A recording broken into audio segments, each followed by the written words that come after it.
Hey everyone, Unusual Business Professionals here with you today. We're at Hills Cafe in Shelton. Stop by for some delicious drinks, refreshers, and some light fare. There is a book out, an awesome book, Connecticut Cryptids. This is a field guide to the weird and wonderful creatures of the Nutmeg State. And we have a special treat here for you. We actually have the author, Mr. Patrick Scalisi, and we have the artist who did all the illustrations, Valerie, Omen. Guys, thank you so much for being here. Thank you for having us. Thank you very much. This is great. So, what was the pivotal moment? I gotta ask, what was the pivotal moment where you guys like, I gotta do this work? Because I mean, it's a great book. I mean, I'm in it all the time during the week on my lunch breaks. It's packed full of information, and I'm enjoying it very much. Well, thank you. That means a lot to us. So take us to the very beginning. How did this come about? Sure. I have always had an interest in storytelling, in local history, folklore, trivia, that kind of thing. And I knew some of the bigger stories from Connecticut, like the Black Dog of the Hanging Hills and the Glastonbury Glowacus. And around toward the middle or end of 2020, I started wondering what other stories were out there and how many there were, and if there was a project there that could be done with it. So I started doing research and started contacting historical societies throughout the state, asking if they had any stories to share. And as I started getting responses and people started sharing their stories with me, it became clear that there was enough to do a project. And it was like, well, there's enough here to fill a whole book. And so I was like, well, maybe this will be my next book project. And Val and I knew each other. We were friends, and I thought it would be interesting to have it be kind of an illustrated field guide if we were going to be doing a cryptid book. And I asked Val if she wanted to come on board. Yeah, and it was an easy yes for me, because I have a strong interest in like the occult, like paranormal, all that kind of stuff. Awesome. So and at the time when Pat had asked me, I just kind of was getting into like cryptids in particular, like the big boys like Mothman and Flatwoods Monster and all that stuff. So finding out that there were so many in Connecticut was very exciting to me. So does every town have a cryptid legend or story? I mean, there's a lot of towns in Connecticut. Yes, there are 169 municipalities. Okay, to be exact. Yes, okay. to be exact. And what I did as part of the research is I pretty much pulled together a list and contacted the historical society in every town in Connecticut. And some responded, oh yes, we have a story to share. Others responded, we don't really have any stories from our community. It was very few that we didn't get a response from. And it's important to note also that, this was the first year of COVID. A lot of these were volunteer-run organizations, and they may have gone on hiatus, or they just didn't have the manpower at that point. But the vast majority did respond, and responded very favorably, either saying, yes, we have something to share, or no, we don't, but good luck with your project, keep us posted. In the end, we cover a good cross-section of Connecticut. We found stories from every region in the state. There's more than 40 chapters, so it is about a third of all of the municipalities in Connecticut, representing the full state in every region. now, was there any? Well, we don't have to name the towns. But was there any resistance? Like, you kind of want to downplay this rumor or story? There, like I said, the vast majority of the historical societies that we got in touch with and that we got responses from were very, very gracious. There was just one, and I will not name the town. We don't have to implicate anybody. There was just one where we got a rather curt response, something along the lines of, we have nothing to share, don't contact us about this again. And we'll just leave that there. Yeah. Yes, but it was just one, and all of the others were very, very wonderful. Val, you give us a very clear picture in your illustrations. Thank you. Was this just from descriptions, eyewitness descriptions, research? So, yeah, basically it was a pretty seamless project to work on because Pat would do the writing, and, I think all of them have like eyewitness accounts and things like that Of some nature, yeah. That Pat researched. So I kind of worked off of what he wrote. If there were instances where there was like a reference illustration, like with the Glowacus, there's several illustrations with the Glowacus Different around. interpretations. Yeah, so I was able to use those and kind of put my own spin on it. But most of them I was just working off of descriptions, written descriptions, which was, for me, a lot of fun because I could just kind of run wild with it, let my imagination fill in the parts where maybe there was less information. So yeah, that was definitely a lot of fun, the imaginative portion of it. I thought I knew a lot of the mysteries and stories, but after reading this book, I realized I know very little. I thought the Lordship Mermaids was particularly interesting because that's not. I used to be in that area a lot, so and that seems to be coming up on a lot of videos on YouTube now. Well, we found a mermaid. Yeah, but that was a really fun chapter to research. It's funny. I had almost given up on that chapter because what I was finding out as I was doing the research, let me back up a little bit and say that while I have a journalism background and did some work in journalism and magazines and things like that, I don't have a history background, and I don't have certainly an academic history background. So when I was writing this, I was very concerned about doing as good a research as I could, really documenting my sources, making sure all of my T's were crossed and I's were dotted, because I wanted anybody who looked at it to say like, okay, this was well researched. Maybe this person doesn't necessarily have that historical background, but they took pains to do the work well. And what I was finding with the Lordship Mermaids chapter is that everyone seemed to be misquoting the date of the story, even some very large podcasts that covered it, because a wrong date got reported once. And once something incorrect gets reported once, it gets picked up and repeated again and again and again. And so I was really struggling to find that like primary source article about what the lighthouse keeper had seen, and I kept running up against brick walls. And then finally, someone at the Norwalk Library, I think it's the history room at their library, found the original article in the Norwalk Hour for me, and it was a different date than what had been reported previously. So that was so satisfying to finally find like the original article in which this experience was documented in. And besides that, it's such a fun story. The lighthouse keeper, Theodore Judson, was such a colorful character that he was just a delight to write about as well. So awesome. So I asked around. I asked my colleagues that I know if they had any questions for you. This one comes from someone in the medical field. Okay. This is for both of you. Okay. She asks, what, in your opinion, what do you think it would mean for the scientific community if indisputable evidence was found of cryptids or a cryptid? Well, if you kind of look at science today, and we're still discovering new creatures and things like that.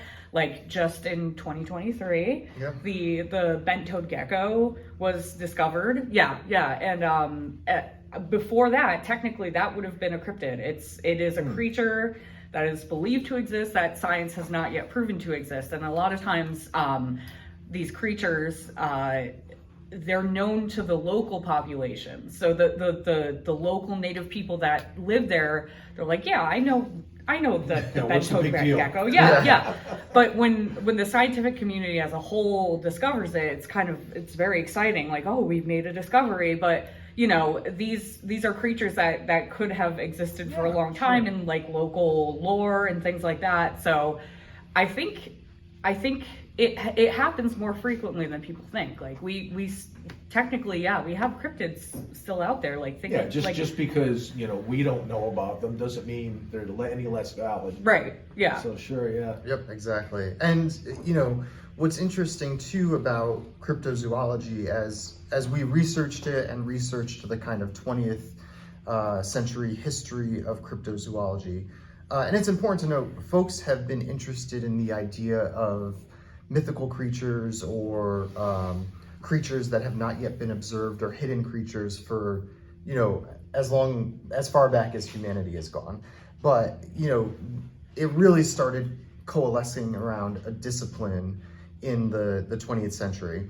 And when folks were coming around and gathering around this idea of cryptozoology, they were trying to set parameters around it. And depending on who you ask, there's different ways to interpret the discipline. Some people also believe that cryptozoology includes the persistence of animals that were believed extinct.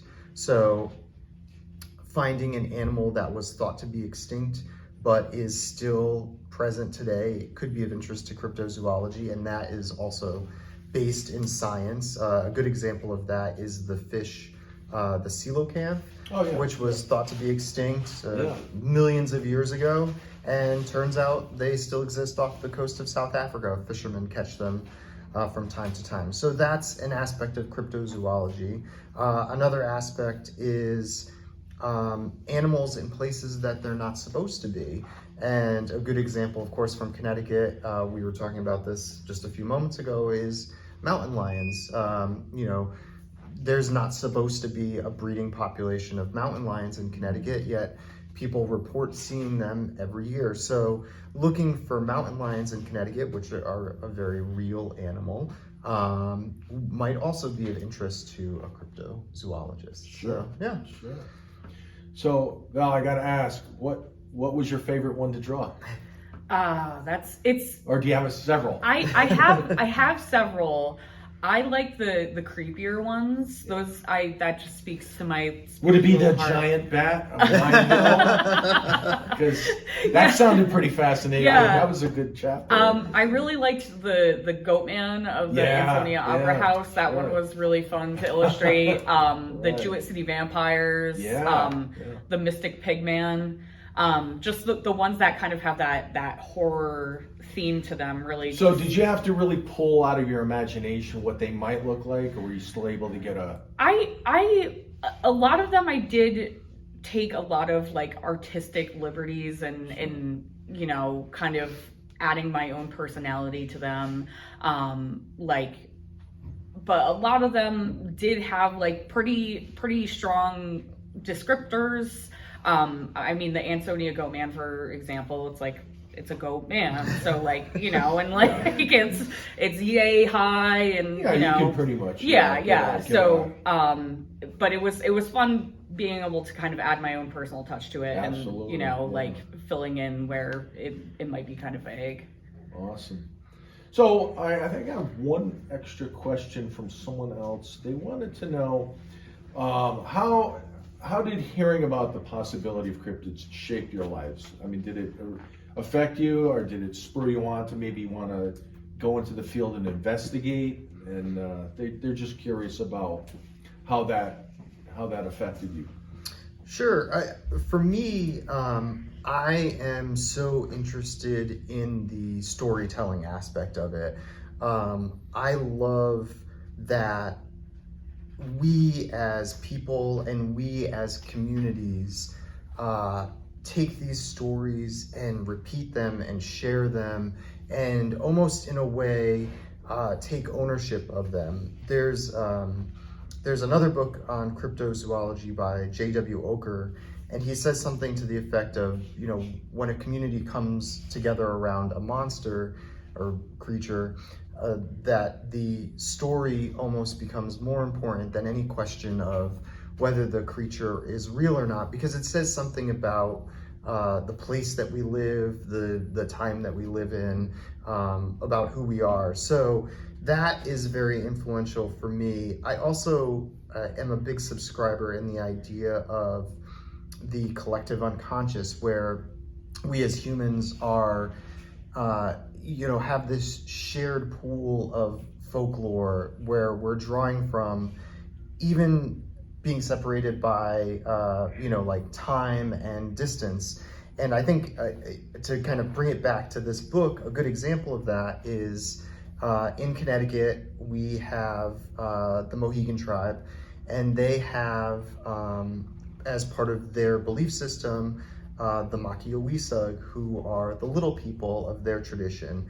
And they leave offerings for the little people in the woods. They leave wicker baskets or woven baskets with food, tobacco, and they want to make sure that the little people are well cared for. A couple years ago, I was on vacation in Mexico, and I was in the Riviera Maya, and I was going on a tour at a cenote, which is a water-filled sinkhole that you can go swimming in. And we were there, and the tour guide said something to the effect of, "Oh, do you see our shrine up on the hill here?" And everyone was like, "Oh, no, what is that?" And she said, "Oh, well, so this shrine is for the little people, and we make sure that we leave food and drink for the little people so that they're happy. And, you know, if there's any construction projects going on, we have to make sure that we ask the little people and make sure that they're, you know, that they're okay with it. Otherwise, the construction project may fail." They were talking about a bridge that kept collapsing, and it dawned on me. I was like, this story is almost the same as the story from Connecticut, and we're, you know, hundreds of miles away with people who would have never ever come in contact with each other. And so I just love that aspect of the storytelling part of it, and that's really what drove me to want to share these stories about Connecticut. So how long did this project take overall? Years? Yeah, 3 years. Yeah, about 3 years. wow. About Yeah. 3 years from start to finish. Well, I mean, it's packed with information, so I can understand. And you know what's great about the book? It looks like you really did your research. You really went the whole line. You know. Yeah, like I said, really tried to document like where information was coming from. So yeah, definitely. Awesome. Well, guys, I can't thank you enough for doing this. I mean, it's I mean, I know you guys are making appearances, and I hope the book is doing well. There was only 2 copies left when I went to get this one, so it must be moving along. Yeah, it's been wonderful. Like, people have been responding really well to it. Like, I don't think we could have imagined. Well, you know what I like about the book and cryptids in general is it just makes the world I live in a lot more interesting. Absolutely. Yeah, exactly. Yeah. I mean, Yeah. you know, you can go through a week and live the same day over and over and over. Go to work, come home, eat dinner, but you know, then you have this come along, and then you're like, wow, the world is just a really interesting place. It really is. So It really is. thank you both for doing this work. I think it's important. I mean, you know, like I said, it's going to be a sort of like our guidebook as we explore the unknown. That's awesome. It's an honor. That's so exciting. This is going to be our official Bible. Nice. for what we're doing. So, guys, once again, the book is Connecticut Cryptids. Okay. You want to tell us where we could pick up a copy for the people at home? Yeah, absolutely. So you can get it on Amazon, Barnes & Noble, locally in Connecticut, it's at Strange Ways in New Haven, it's at Weirdo Wonderland in Shelton, a couple bookstores. I know you can ask your local bookstore and they can order it through Ingram for you. So it's pretty readily available, and you know, we do signings and appearances pretty frequently all throughout Connecticut. So you can follow us on Instagram at CT Cryptids. So we're always posting what we're up to. Yeah. Are you Absolutely. feeling like celebrities now? More than I ever thought I would. Yes. You were gracious enough to sign both these copies for us, so we'll get Pat to do it. So yeah, I picked these up at Strange Ways, 151 Orange Street in New Haven. So go grab a copy. It's great reading, and I'm so glad you guys did this work. I'm really thankful. Well, thank you Thank so you. much for having us. Yeah. This was Thank great you. to have a talk with you. Pleasure was ours. Absolutely. So, again, big thank you to Alexis, the owner of Hills Cafe in Shelton. Big thanks to Zena for making these delicious drinks. I got the mark, as did Val. And I have the raspberry the raspberry refresher. refresher. It's delicious. Great drinks. So we got a whole menu full of things to try. So come down and check it out. Until then, this is Unusual Business Professionals. We have Pedro behind the camera. I'm Mark. We'll see you next time.